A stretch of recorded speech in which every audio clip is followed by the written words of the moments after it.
사랑하는 성도 여러분, 지난 한 주간도 여러분의 삶의 자리들 다 어떠셨습니까? 오늘 이쪽이 조금 더 좋았던 것 같은데, 이쪽. 오늘 나오실 때 여러분들의 마음들, 발걸음들 어떠셨나요? 지금 이제 스테레오로 잘 들립니다. 여러분의 입술에 그 담겨진 좋은 고백들 잃어버리지 마십시오. 1,000원 잃어버린 것보다 이 고백 잃어버린 게 더 아깝습니다. 돈은 있다가도 없고 없다가도 있지만 이 고백은요, 하루 잃어버리면 이틀을 잃어버리고 이틀을 잃어버리면 나흘을 잃어버립니다. 여러분, 우리는 마지막 죽을 때 하나님 앞에, 우리가 하나님 앞에 섰을 때 뭐라고 고백한다고요? 우리는 그렇게 살아가야 됩니다. 하나님 앞에 설 때 하나님 참 좋았습니다. 이 고백으로 주님 앞에 서면요, 우리 주님이 너무나 기뻐하실 줄로 믿습니다. 오늘은 제가 설교하지 않고요, 우리 말레이시아에서 20년 동안 정말 앞만 보고 주님만 바라보고 달려오신 우리 최복관 선교사님, 지금 학위의 마지막 논문 다 이제 마무리하는 중에 잠깐 나오셨는데, 저희 교회에 오셔서 또 그동안의 사역과 또 아름다운 선교의 모습들을 함께 나누고자 합니다. 세월이 많이 가서 머리가 많이 희끗희끗해져서 할아버지가 오신 것 같은데, 20년의 세월이 만만치가 않습니다. 말레이시아 우리 교단 선교사로 말레이시아 1호 선교사입니다. 우리 귀한 선교사님 모실 때 하나님의 귀한 말씀의 은혜가 충만할 줄로 믿습니다. 목사님 나오십시오. 샬롬. 아까 성가대 보니까 너무 우렁차고, 이렇게 화음을 가지고 이렇게 들어보는 성가대 찬양 오랜만에도 부른 것 같아요.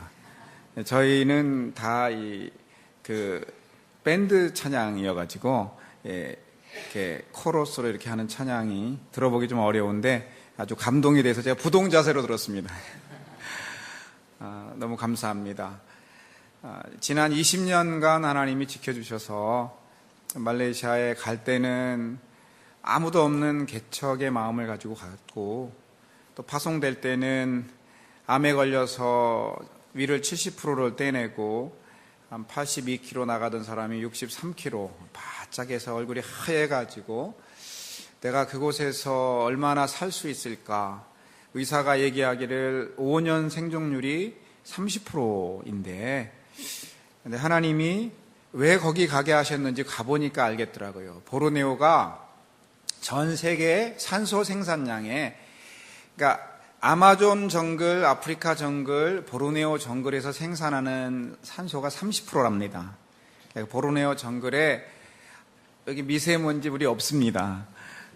그런 것들을 마시면서, 또 정글 들어갈 때마다 현지인들이 그냥 바로 잡은 소금도 안 친 그런 멧돼지, 그 다음에 물고기, 이런 것들을 먹고 하니까 건강하게, 오히려 건강해져서 사역을 잘 감당할 수 있었던 것 같습니다.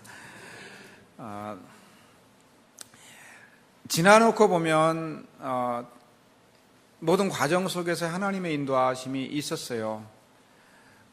처음에는 언어도 통하지 않았기 때문에 갈 때부터가, 또 국교가 이슬람인 나라이기 때문에, 여러분 이슬람 하면 테러부터 생각하시잖아요. 그렇지는 않습니다.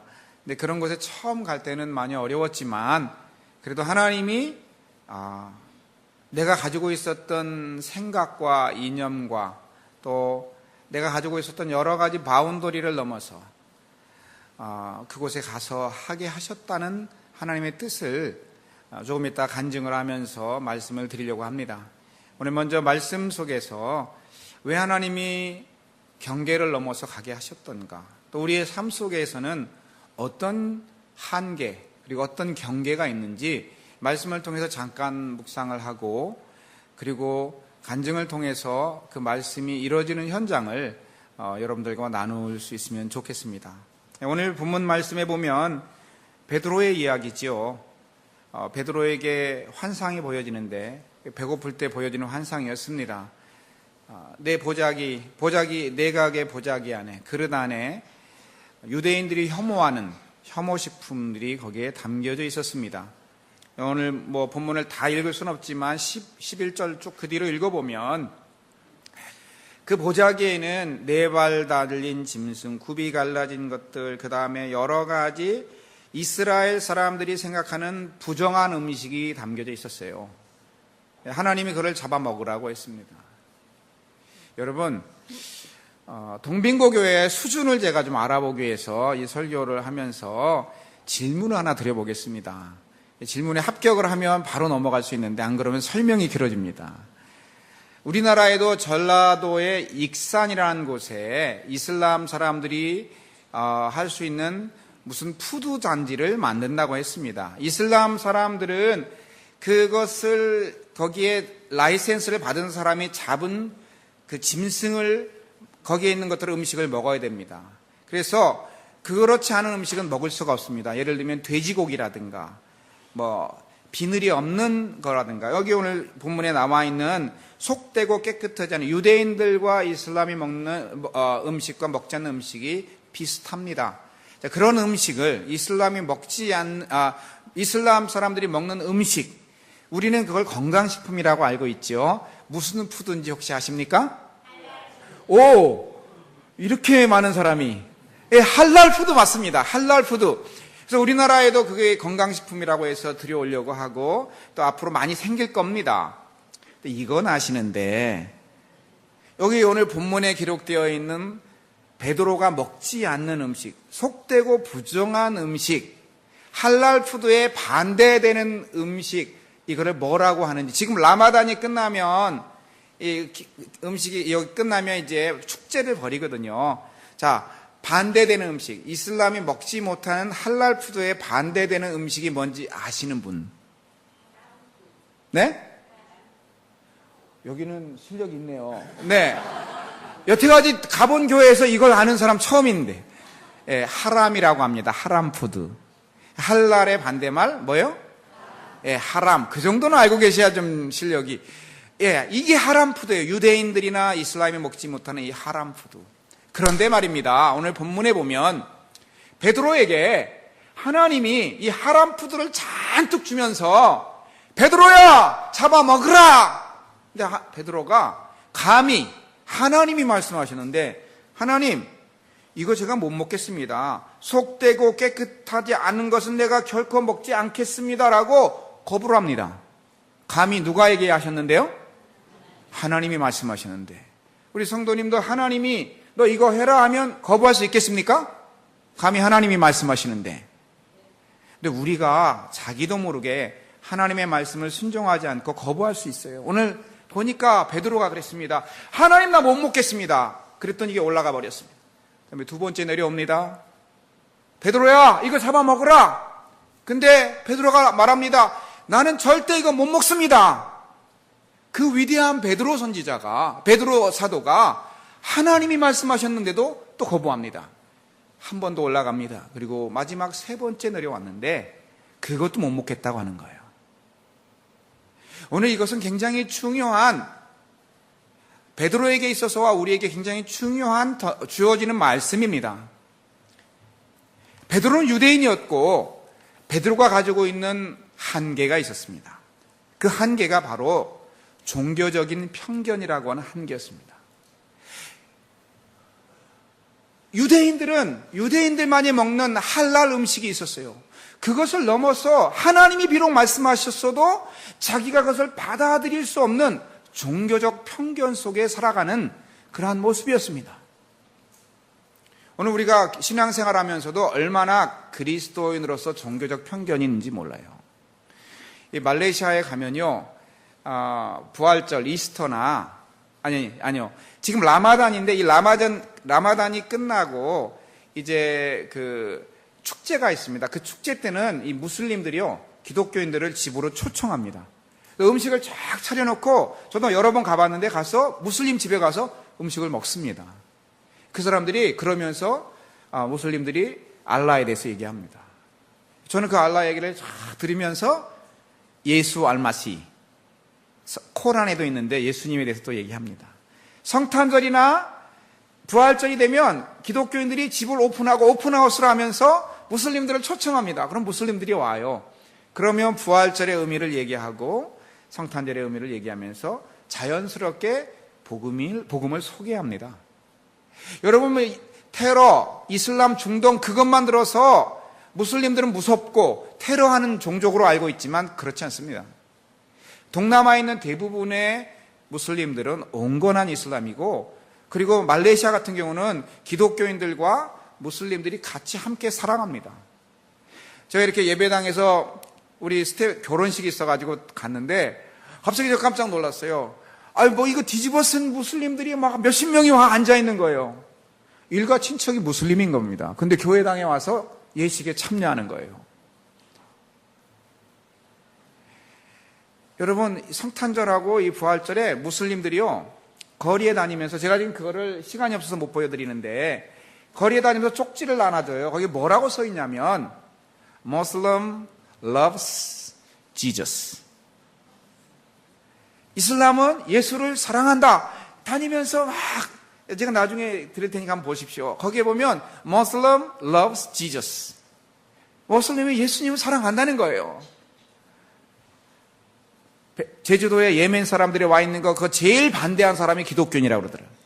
그 사람들 여기 본토로 오면, 제주도에서 여기 오면 난민들인데 아마 테러를 할 거고, 그 다음에 잘못된 정부에서 이슬람은 거짓말로 개종한다, 이런 것들 때문에 굉장히 두려워하는데, 중동에 가서 우리가 복음을 목숨 걸고 전하는 선교사도 있는데, 기독교 인구가 30%이니 한국 땅에 지발로 와가지고 있는 사람들에게 우리가 적극적으로 예수를 전하고 사랑을 나타내면 그들 가운데 복음의 역사가 나타난다고요.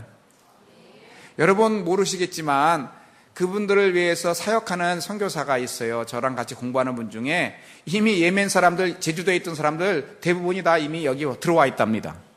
그 사람들 대상으로 복음을 전하는 분들이 있어요. 이미 예수 믿게 된 사람들이 많이 있답니다. 우리가 가지고 있는 종교적인 경계, 종교적인 한계 때문에 정말 좋으신 예수 그리스도가 소개되어져야 됨에도 불구하고 우리는 그 복음을 소개할 수 없는 가운데도 있습니다. 내가 기독교인으로서 가지고 있는 아집과 고집 때문에 사랑해야 될 사람들을 사랑하지 못하고 용서해야 될 사람을 용서하지 못하는 우리의 모습들이 혹시 없는지를 돌아봤으면 좋겠습니다. 안 믿는 사람 같으면 술 한잔 먹고 풀어버릴 일들을 그것을 꽁꽁 우리의 가슴 속에 가지고 있으면서 용서하지 못한다면 우리가 가지고 있는 종교적인 편견 때문에 예수님의 사랑이 나타나지 않는 것입니다. 저는 적극적으로 그 사람들 받아들여서 주님의 사랑으로 변화시켜야 된다고 생각합니다. 종교적인 편견 얼마나 무서운지 몰라요. 우리가 가지고 있는 이 신앙적인 편견, 내가 가지고 있는 신학의 편견을 넘어서 예수의 사랑, 그 진실한 예수의 사랑이 우리 다시 민족과 온 세계 가운데 증거될 수 있기를 주님의 이름으로 축원합니다. 두 번째 베드로가 가지고 있었던 것은 민족적인 편견이었어요. 유대인이에요. 이방인들은 예수 믿으면 안 된다는 거예요. 여기에 대표적인 사람이 누구냐면 구약 성경 요나에 보면 요나였습니다. 하나님이 요나에게 니느웨에 가서 복음을 전하라 했지만 요나가 가지 않았습니다. 왜 안 갔냐면요, 요나는 민족주의자였습니다. 니느웨 사람들이 유다보다 더 큰 나라인데 그 나라 사람들이 예수 믿고 하나님의 심판을 안 받으면 나중에 유대, 이스라엘 땅을 침략할 것을 염려했습니다. 자기는 가기 싫다는 거예요. 그러다가 어떻게 됐습니까? 하나님이 요나의 도망가는 배를 물속에 이제 풍랑 속에 있게 하면서 고기배 속에 들어가서 3일 후에 나오고 나서 할 수 없이 니느웨 땅으로 향합니다. 그리고 할 수 없이 믿을라 믿고 말라 말아 던져버렸어요. 그런데 모든 백성과 왕과 임금과 심지어 짐승들까지 죄를 뒤집어쓰고 하나님 앞에 회개했다고 하는 것 아닙니까? 할 수 없이 했는데 니느웨 백성들이 놀라운 회개의 역사가 일어났습니다. 민족주의, 우리 한국 사람들은 얼마나 나밖에 모르는지 몰라요. 우리나라밖에 몰라요. 조금 있으면 이제 많은 다문화 사람들이 몰려올 텐데 그 사람도 막 일자리 뺏고 안 된다는 거예요. 근데 할 수 없어요. 애를 안 낳아서. 이제는 온 세계 가운데 우리나라가 살아가는 겁니다. 우리가 가지고 있는 민족주의 부분들을 열고 그리고 사람들을 바라봐야 되는 거예요. 이 민족주의 편견이 복음을 가로막는 거예요. 그들이 오는 것들을 우리가 준비하고 있다면 방글라데시에서, 파키스탄에서, 인도네시아에서 어디에서 오든 우리가 준비되어 있다면, 그러니까 우리의 생각을 열어서 우리가 가지고 있는 민족의 경계를 열어서 하나님의 복음을 위해서, 주님의 사랑을 위해서 우리가 넓게 바라봐야 된다는 것입니다. 여러분, 오늘 베드로가 환상을 보았던 지명이 어딘지 아십니까? 욥바입니다. 그런데 요나가 도망을 가다가 하나님 앞에 걸려가지고 이제 그 머물렀던 지역이 한 곳이 있습니다. 욥바가 하나님의 음성을 들었던 곳이 있습니다. 거기가 어딘지 아십니까? 욥바입니다. 구약의 욥바와 신약의 욥바가 신기하게 일치합니다. 성경을 읽다 보면 그런 데가 많아요. 왜 하나님이 그 욥바에서 이방을 향한 놀라운 일들을 저 구약에도, 요나서에도, 그리고 신약에도 엄청나게 많은 시간의 차이가 있음에도 불구하고 이 욥바라고 하는 곳에서 그런 일들이 일어나게 하셨을까요? 하나님은 이방 민족을 향한 계획이 있으신 것입니다. 하나님이 우리의 한국 사람들의 생각들을 다시 바꾸게 하셔서 가서 복음을 전하는 것이 얼마나 중요한지를 우리에게 말씀하셔요. 제가 말레이시아에 가서 제일 어려웠던 것이 문화를 극복하는 거예요. 우리는 모노컬처, 단일 문화에, 모노랭귀지, 단일 언어에, 그리고 모노레이스, 단일 민족입니다. 근데 이제는 세계는 그렇게 되지 않아요. 거기 가니까 다문화의, 다종족의, 다언어의 그런데 평화롭게 살아가더라고요. 우리의 민족적인 것들을 이제 열어서 우리는 하나님이 창조하신 피조물들입니다. 민족과 언어를 뛰어넘어서 다 하나님의 백성들인 것입니다. 그러니까 하나님이 민족의 경계를 넘어가라고 말씀하시는 것이죠. 마지막으로 오늘 베드로를 통해서 말씀하고 있는 것이 있습니다. 문화의 한계를 넘어가라는 겁니다. 이 말레이시아 사람들을 이렇게 전도하다 보면 어떤 종족을 전도하는데요. 그 종족은 절대 이슬람이 안 돼요. 이슬람이 안 되는 이유는 그 지역에 멧돼지가 엄청 많습니다. 이 멧돼지를 먹어야 되니까 이슬람으로 개종할 수가 없는 거예요. 수많은 문화들이 있습니다. 언어라고 하는 문화. 말레이시아에 가서 제가 37에 이제 암 수술을 하고 여러 번 마취를 하고 말레이시아 갔더니 말레이시아에서 제일 어려운 게 그 나이에 언어를 극복하는 거였어요. 영어도 해야 되고 말레이시아어를 해야 되고 종족어도 해야 됩니다. 근데 이게 생각이 안 바뀌니까 공부하기도 어렵고 언어를 극복하기도 어려워요. 여러분 굿모닝이 말레이시아 말로 뭔지 아세요? 한번 해보실래요? 슬라마빠기. 근데 그 슬라마빠기 말레이시아 굿모닝이 제가 주로 사역하는 두순 종족은 뭐라고 하시는 줄 아세요? 따라해보세요. 어서는 끄수아분. 그러니까 영어도 해야 되고 중국어도 해야 되고 말레이어도 해야 되고 종족어도 해야 되는데 종족어가 그 종족이 63개 종족이 있습니다. 저는 그 중에서 극복한 게 어느 정도 하는 것이 5개밖에 못합니다. 감사합니다 하면 트리마카시 합니다. 한번 해보시죠. 트리마카시.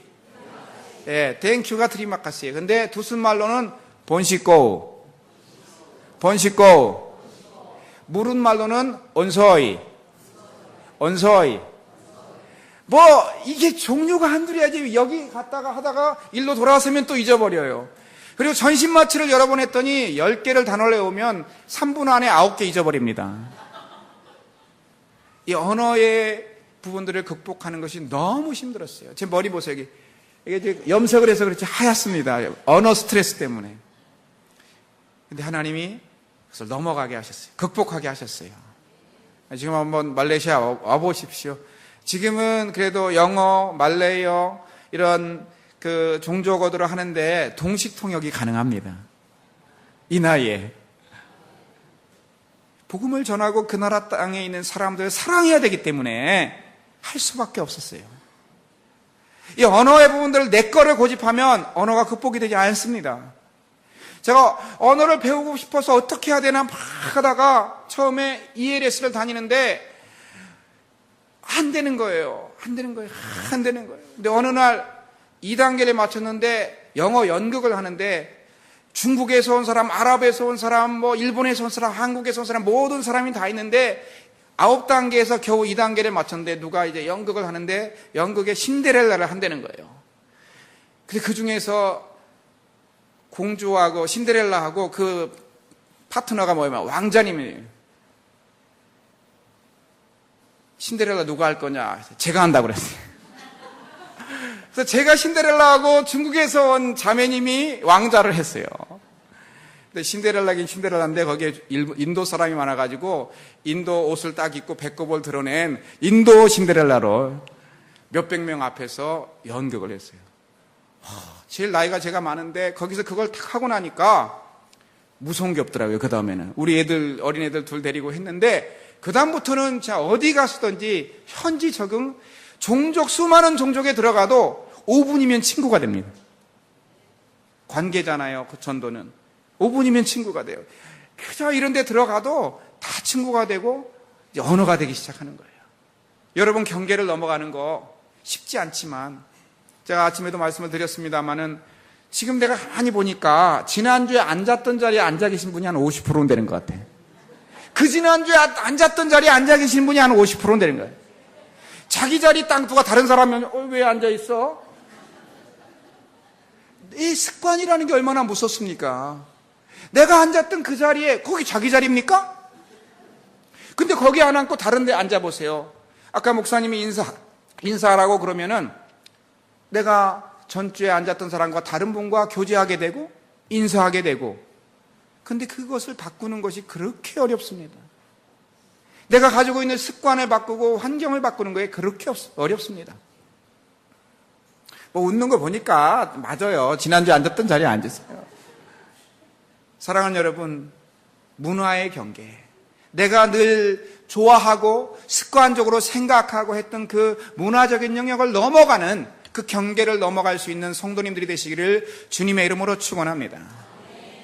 자, 이제 어떻게 20년 동안 하나님이 이민가방 6개 들고 가가지고 아무도 없는 곳에 한 번도 가보지 않은 우리 교단 선교사가 없는 곳에서 그곳을 개척하고 하나님이 저 같은 암병 환자도 순종해서 갔더니 이루셨는지 잠깐 보고 말씀을 마치도록 하겠습니다. 불 좀 꺼주시면 좋겠고요.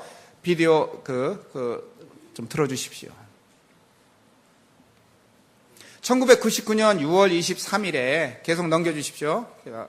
6월 23일에 이제 그곳에 도착을 했습니다. 처음 쿠알라룸푸르 가서 도착했는데 3살짜리 우리 딸내미하고 7살짜리 아들, 저렇게 어렸었는데 지금 28 아들이 됐고 24살 딸입니다. 이제 한국에 와 있고 또 아들은 이기자부대 수색대까지 마치고 여기서 이 19년을 말레이시아에서 살았습니다. 저희들이요. 넘겨주시죠. 우리 아들이 어딘지 한번 알아보세요. 어디 있습니까? 가서 제일 문제는 저희예요. 어른들이에요. 애들은 닦아니까 피부 색깔이 현진하고 똑같아요. 적응하는데 전혀 문제가 없었어요. 거기 가가지고 시커마니까 뭐 지들보다 더 시커마니까요. 그래서 적응을 했고요. 딸내미는 피부 색깔이 좀 하얘가지고 애들이 만지면 울고는 했습니다. 저런 애가 한국에 와서 대학을 마치고 지금 이제 취준생 저렇게 커서 방학 때는 대학 다닐 때 다시 말레이시아에 와서 저렇게 영어를 가르치고 봉사를 했습니다. 아들인데요. 이렇게 방학 때 왔고요. 지금은 이제 IT 회사에 취직해서 잘 다니고 있고 한번 말레이시아에서 만나서 식사하는 광경입니다. 하나님이 키워주시더라고요. 저렇게 이제 크는 과정 속에서 방학 때 되면 아이들을 데리고 선교 현장에 들어갑니다. 넘겨주시어요. 제가 아는 이제 초창기 한 10년 이상, 15년까지는 정글을 많이 들어갔습니다. 그래서 차를 몰고 들어가다 보면 갈 때는 괜찮은데 가다가 막 미끄러지면 한날은 아까 그 전 사진에 보면 내려가다가 비가 왔어요. 그래가지고 그냥 쭉 미끄러지는데 나중에 와 낭떠러지에서 바퀴가 절반이 걸리는 거예요. 그래가지고 뒤에 여기서 한번 하고 저기 넘어가다가 그래가지고 뒤에서 탔던 단기 선교사하고 이 사람들이 이렇게 끌어내는 그런 적도 있었고요. 심지어 차가 180도인가 돌아가지고 연못에 빠진 적도 있었고. 넘겨주세요. 어느 날은 가다가 느낌이 이상해서 내려보니까 고전의 그 타이어 내려보니까 타이어가 휴지 조각처럼 다 찢어져 있는 거예요. 브레이크가 잘못 밟았으면 이게 한쪽에 터졌기 때문에 뒹굴어 버리는 그런 일들도 있었을 거라고 생각합니다. 그때 제가 생각하는 것은 교회 성도님들이 기도하고 있었다. 선교지를 위해서.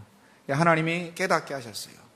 저기는 100% 무슬림들이 사는 바다 위에 집을 짓고 사는 바자우 종족들이 있는 곳입니다. 그곳에 가서도 복음을 전하고 저길 들어가려면 배를 타고 한 3시간을 들어가야 되는데 파도가 쳐서 모터가 고장이 나서 표류하면서 들어갔던 지역에 계속해서 복음을 전했던 곳입니다. 넘겨주시죠.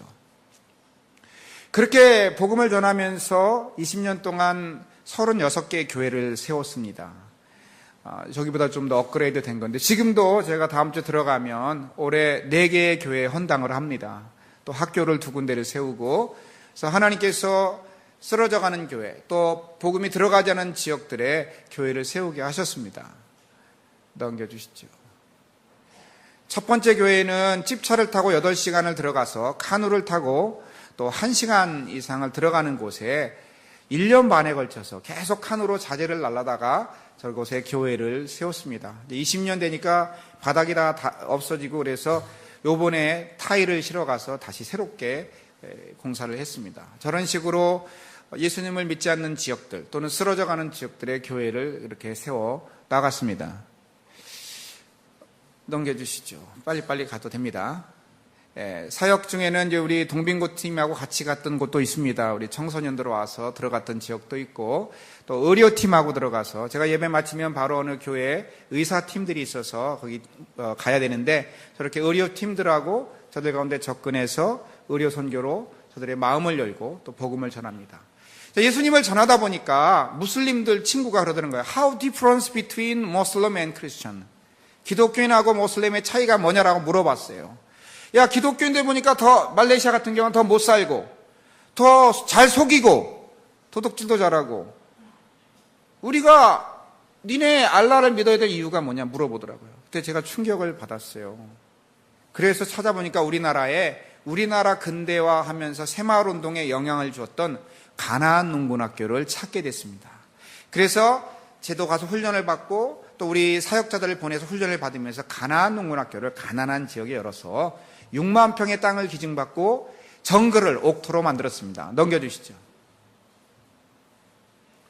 처음에는 사람들이 긴가민가 했어요. 무슨 이 정글이 옥토로 바뀌어? 그런데 1년, 2년, 3년이 지나가면서 진짜 정글이 옥토로 바뀌어가는 것들을 이 사람들이 눈으로 보기 시작했습니다. 그냥 말로만 듣는 복음이 아니라 그들을 가르치면서 삶으로 함께하며 저는 새벽 5시에 출발하면 3시간 떨어지는 가나안 농군학교까지 8시까지 도착하면 현지인들보다 먼저 준비를 하고 있어요.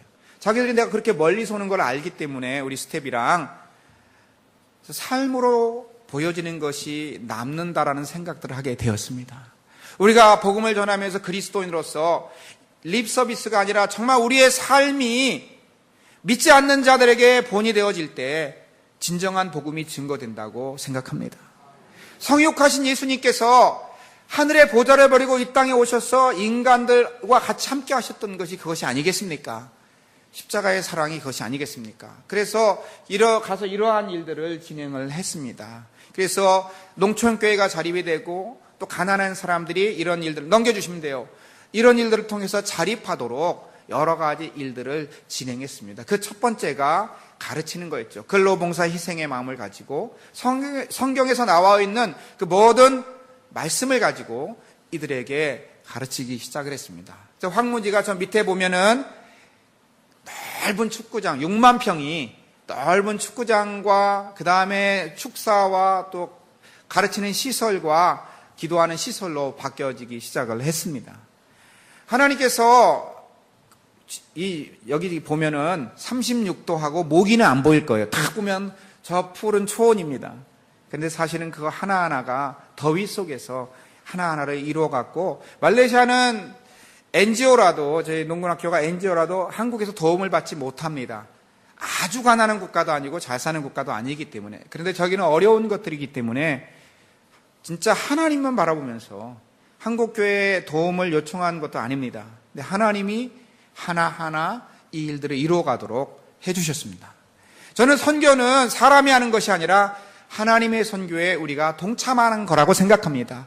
교회가 선교하는 것이 아니라 하나님이 하시는 일에 교회가 순종함으로 동참할 때 거기에 놀라운 역사가 일어나는 것입니다. 교회가 주도가 아니라 하나님이 주도가 돼야 돼요. 그래서 저렇게 양계장 같은 경우는요, 계란이 3배 가격입니다. 그런데 없어서 못 팔아요. 5마리로 시작된 염소가 60마리가 됐고 30마리로 시작된 저 닭이 1,500마리가 됐습니다. 저 계란 꽂아놓은 거 보면요, 보통 계란 5개 이쑤시개에 꽂으면 이게 흩어집니다. 그런데 30개 꽂아도 그게 단단합니다. 닭장의 냄새가 하나도 나지 않습니다. 하나님의 창조의, 먼저 듣지 마시고, 하나님의 창조의 원리로 저걸 가르치니까요. 제가 닭장에 들어가서요, 제가 닭장 하나도 모르는 건데 가서 문을 열면 약 3,000개의 눈동자가 저를 쫙 바라보면서 오빠! 하고 얘기합니다. 암탉들이잖아요. 암탉 12마리에 수탉 1마리를 집어넣는데요. 어떤 때는 닭을 통해서도 배웁니다. 밥을 딱 주면요, 암탉이 쫙 해서 밥을 먹으면 수탉은 절대 먼저 밥을 먹지 않습니다. 사모님들이 식사를 하셔야 그 다음에 먹습니다. 그래서 딱 지키고 있다가 거의 먹을 때쯤 되면 수탉들이 먹습니다. 증거로 나중에 사진 보내드릴게요. 근데요, 희한하게 암탉들이 알을 낳기 전에는 수탉이 먼저 가서 먹습니다. 힘이 좋으니까. 그리고 우리는 프리레인지니까 밖으로 이렇게 풀밭으로 집어넣는데 수탉이 먼저 탁 나가서 기도를 쫙 봅니다. 그리고 암탉들이 쫙 나가요. 거기 누가 말레이시아 말로 까짜오라고 하는데 좀 방해하려고 그러면 수탉들이 꾸꾸꾸꾸 하면서 얘기합니다. 닭을 키우면서도 하나님이 만드신, 왜 닭장의 냄새가 안 날까요? 와보십시오. 우리 야자수로 삼계탕을 만듭니다. 그런 일들이 진행이 되면서 현지에서 조류독감이 유행했을 때 다 닭들이 죽었는데 하나님의 창조의 원리로 키우니까 닭들이, 우리 닭은 하나도 안 죽어요. 그래서 우리 닭, 이게 암 환자들에게, 그 다음에 호텔에 이런 데 이렇게 납품하는 계란이 됐어요. 넘겨주세요. 계속. 자, 이렇게 해서 하나님께서 하나하나 하나님의 사역들을 20년의 시간들 속에서 이루어 가셨고요. 그 다음에 계속 넘겨주십니다. 그 글자 나올 때까지. 제비집도 합니다. 우리 제비집은 선교사를 보내기 위해서 기도하고 있었는데 중국인 사업가가 4천만 원을 헌금해서 저렇게 제비집을 만들었어요. 저 제비집이 뭐냐면, 제비가 플랑크톤이나 이런 걸 먹고 토해내가지고, 토해내가지고 이런 천장에다가 집을 만들면 그게 이제 새끼를 낳고 알을 낳고 이제 부화해서 날아가면 그걸 떼는 거예요. 근데 그게 1kg에 300만 원이래요. 아직은 안 나오는데 지금 이제 한 4년, 5년 지나면 그게 되는 건데, 지금도 조금씩 나오기 시작해요. 저거는 노타치. 선교사를 보내는 걸로 저거는 쓰겠다는 기도를 하고 있었어요. 그래서 한국 사람이 한국에 복음이 증거돼서 세계 2위의 선교대국이 됐듯이 무슬림권 말레이시아에 있는 가난한 나라에 여기도 우리 스태프들을 선교사로 보내겠다는 마음을 가지고 기도하기 시작했고, 이미 우간다에 선교사 1명이 파송되어 있습니다. 저거는 이제 열매는 앞으로 그 많은 선교사들을 보내는 일로 쓰려고 준비해 놓고 있는 하나님의 이제 프로젝트예요. 넘겨주세요. 강당이 2017년도에 건축이 됐고요. 야채를 재배해서 열무라든가 해서 한국 식당 코타키나바에 있는 곳에 공급하기도 하고, 저렇게 야채 농사를 좀 짓기도 합니다. 스마트 팜을 생각을 하고 있고요. 그리고 우리 둥빙곡교에서 오랫동안 도와주셨던 그레이스 학교 200명의 아이들이 이제는 13년 동안 성장을 해서 쓰레기를 뒤지고 정말 교육의 혜택을 못 받아서 눈물을 흘리면서 그 촌장이 얘기했던 그 학교가 아이들이 자라서 7살인데 자라더라고요. 얼마나 교육이 필요한지 자라서 어떤 아이는 변호사를 꿈꾸고 어떤 아이는 경찰관을 꿈꾸고 어떤 아이는 선생님을 꿈꾸는, 그래서 자기가 대학 가서 그 간증들을 보내오기 시작합니다. 하나님이 그렇게 모슬림 아이들, 가난한 아이들을 하나님이 그렇게 바꾸어 가기 시작했습니다. 우리 그레이스 학교를 통해서. 이 자리를 빌어서 여러분들이 후원하는 저 아이들의 삶이, 인생이 바뀌었다는 그런 소식을 전하면서 감사를 전합니다. 저렇게 학교가 우리 학교를 졸업하면, 저기 있는 선생님은 우간다로 간 선생님입니다. 우리 학교를 졸업하면 이제 중고등학교는 인도네시아 학교나 이런 데로 가는데 탑 스튜던트가 돼요. 신앙으로 교육받은 아이들이 얼마나 창의적이 되는지 그렇게 우리 아이들이 자라고 있습니다. 그리고 실업인들과 이렇게 하면서 그들이 도전을 받으면서 아까 얘기했던 제비집 하는데도 후원을 하고, 우리 학교 여러 학교를 운영하는데도 헌금을 합니다. 로컬 사람들, 현지인들을 동원해서 하는 사역으로 이렇게 세워지고 있습니다. 그리고 가나안 축제를 통해서 이제 한 2,000명씩 모여 가나안 축제를 하면 거기서 바자회를 하고 거기서 함께 연합을 하고 또 축구대회를 하고, 축구대회 하면요 저렇게 25개 팀이 이렇게 옵니다. 그래서 토너먼트를 통해서 마지막 날 하는데 1등을 하면 소 한 마리를 줍니다. 2등 하면 염소 한 마리를 주고, 그래서 그 지역과 그 주변에서 막 오는 거예요, 팀들이. 그래서 함께 연합을 하고 또 함께 복음에 대한 것들을 소개하고 나누는 그러한 축제가 됐습니다. 그때 이제 교회들이 혹시 오게 되면 김치 강습도 하고 잡채도 팔고 이렇게 해서 파는 걸 가지고 가난한 사람들을 돕습니다. 제가 한 가지 소원이 있었다면 한국 교회를 하나 해보고 싶었는데요. 제가 있는 데서 비행기로 2시간 10분 가는 곳에 조호바루라는 도시가 있는데 거기서 교회에 요청을 해서 매주 비행기 타고 가서 그곳에서 성경 공부를 인도했는데 1년 반 만에 지금 한 250명이 모이는 한인교회가 되었어요. 조호바루 미랄교회입니다. 기도해 주시고, 저는 이제 더 가지 않지만 다른 사람이 와서 이제 사역을 하지만 하나님 앞에 기도했던 것들은 다 이룰 수 있도록 인도해 주셨습니다. 넘겨주시죠. 예, 저게 오늘 너무 작아가지고 100명 생각하고 저기 했던 교회인데 너무 작아서 오늘 다른 곳으로 3배 큰 곳으로 옮겨서 지금 첫 예배를 또 드립니다. 넘겨주시죠. 제가 이것만 하고 이제 마치려고 합니다. 저 같은 암병 환자, 5년 생존율이 30%밖에 되지 않던 저 같은 사람을 하나님이 불러주셨어요. 다 제가 간다고 했을 때 다 반대로 했습니다. 파송교회도 부모님도. 근데 순종하고 말레이시아로 갔을 때 하나님이 이슬람을 향한 계획을 가지고 계셨습니다. 지난 20년 동안 160개의 팀이 와서 800개의 지역을 방문하고 복음을 들었던 사람이 16만 명이 됩니다. 20년간 제가 있는 지역에, 보르네오 지역에 약 올해까지 해서 36개의 교회가 세워졌습니다. 그리고 저는 처음으로 갔는데 저를 포함해서 18명의 교단 선교사가 서말레이시아에, 동말레이시아에, 사라왁에 곳곳에서 복음을 전하고 있습니다. 수많은 말레이시아 사람들이 한국을 저를 통해서 방문했습니다. 실업인들이 왔고 장관이 왔고 또 한국에 있는 장관하고 소개도 해주고 또 여러 가지 일들을 정치인들과 실업인들과도 할 수 있게 되는 단계까지 올라왔습니다. 많은 사람들이 저희를 통해서 우리나라를 얼마나 좋아하는지 모릅니다. 그리고 이제는 그 말레이시아 사람들을 동원해서 세계 선교를 저 무슬림권에 그들은 마음껏 갈 수가 있는데 꿈꾸고 있습니다. 우리 동분교회가 같이 함께 이 선교에 동참해 주셔서 감사합니다. 그리고 앞으로도 정말 우리가 생각하고 있는 경계가 무엇인지는 몰라도 그 경계를 넘어서 하나님의 선교에 동참할 수 있기를 주님의 이름으로 축원합니다.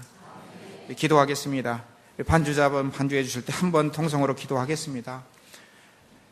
말레이시아를 위해서 한번 기도해 주십시오.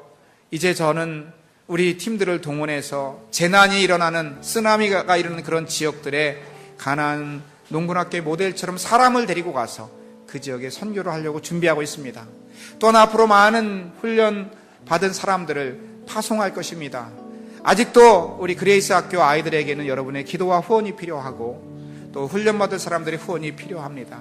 우리 한번 통성으로 기도할 때, 하나님, 우리 교회가, 내 가정이, 내 자녀가, 내가 무언가 한계를 가지고 있는, 경계를 가지고 있는 문화적인 경계, 내 한국 사람이라고 하는 민족적인 경계, 그리고 종교적인 신앙으로서의 경계, 내가 무엇인가 하나님의 일을 방해하는 그 경계들을 뛰어넘어갈 수 있도록 해달라고 우리 한번 주여 3번 부르짖고 통성으로 함께 기도하겠습니다. 주여, 주여, 주여. 하나님 아버지 감사합니다. 이 시간 아버지, 우리가 하나님 앞에 기도하기를 원합니다. 우리의 경계가 있습니다. 하나님이여, 하나님의 복음을 증거하지 못, 하나님이 말씀하심에도 불구하고, 하나님이 그렇게 말씀하심에도 불구하고 나는 못합니다. 나는 못합니다. 하나님이여, 하나님이여, 속되다고 한 그런 것들을 나는 할 수 없습니다. 하나님이 말씀하심에도 불구하고 사랑하지 못하고, 하나님이 말씀하심에도 불구하고 용서하지 못하고, 내 한계 때문에, 내 경계 때문에 주님의 사랑을 드러내지 못하는 내 모습이 있음을 주님 앞에 고백하며 회개합니다. 주여, 이제 다시 나의 경계를 허물고 사랑하게 하여 주시옵소서. 나의 경계를 머물고 내 가정 안에서 화목하게 하여 주시옵소서. 내 경계를 허물고 이웃에게 다가가게 하여 주옵소서. 하나님 아버지, 우리 교회의 경계가 무엇입니까? 한계가 무엇입니까? 주님 말씀하셨는데 이 말씀에 순종하여 나아가게 하여 주시옵소서. 하나님 아버지, 우리 한국교회에 한계가 있습니다. 성장의 한계와 아버지 좌절하고 있는 것들을 아버지 이제 넘어가게 하여 주옵소서. 하나님의 말씀의 명령에 순종하게 하시고, 내가 하는 것이 아니라 하나님의 선교에, 하나님의 말씀에, 하나님의 순종함으로 우리가 경계를 넘어가 주의 아버지 놀라운 꿈을, 비전을 이루어가는 교회가 되게 하여 주시옵소서. 하나님 감사합니다. 내가 무엇이길래 하나님 만드셨고 창조하셨고 불러주셨는데, 주여, 늘 나 자신을 자체가 잊고 있었고 내 가정을 자체가고 있었고 우리의 자녀들이 아버지 하나님의 어려움 당하는 것들을 아버지 하나님의 고민하고 있었습니다. 다시 한번 기도의 자리에 있기를 원합니다. 다시 한번 비전의 자리에 있기를 원합니다. 다시 한번 아버지 하나님이여, 그 콘크리트와 같았던 그 선입견들을 넘어서 사랑하기를 원합니다. 복음이 증거되는 곳에 내가 하는 것이 아니라 하나님이 하시기에 그 일에 동참하여 용감하게 나아갈 수 있기를 원합니다. 우리 교회의 경계를 넘어 이제 아버지 주의 복음이 필요한 곳에 나아갈 수 있도록 하나님 인도하여 주시옵소서. 예수님의 이름으로 간절히 기도 올리옵나이다.